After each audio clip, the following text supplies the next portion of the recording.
Citizens and government officials at an economic development committee meeting. We are actively discussing how to improve the success of existing businesses and help fledgling businesses survive. That's a very short note, and I got to cram it in, but it's been a big discussion point. You know, we need an economic development committee.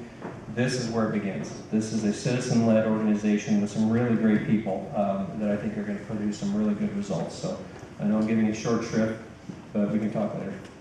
On a separate and closing note, I want to acknowledge your City Council and Planning Commission. Though often the focal point of anger, these men and women, Susan, yay!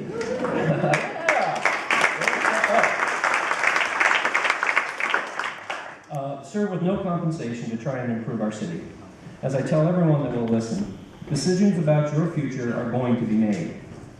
Your job is to decide whether or not you'll have a say in those decisions.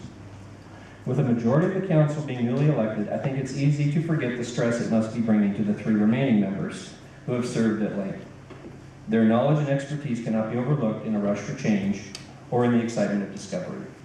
To those councilors and commissioners no longer serving, I thank you for your time.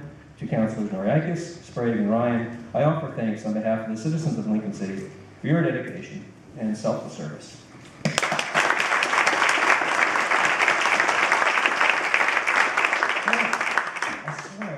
Words that would just do that to me, and I'm working on it. Okay, I have been asked, what will your approach be as mayor? Well, rather than reinventing the wheel, I'll turn to the greatest source of knowledge that I know of, and that would be God.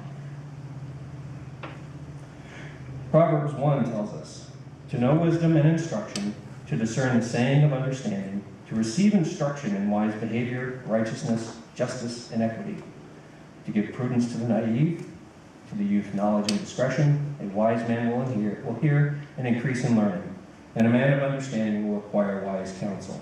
The fear of the Lord is the beginning of knowledge. Fools despise wisdom and instruction.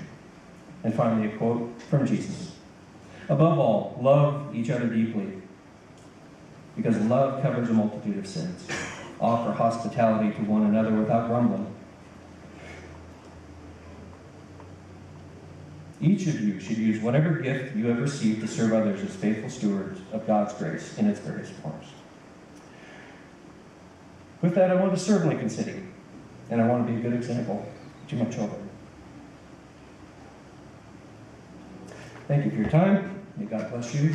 May God bless Lincoln City.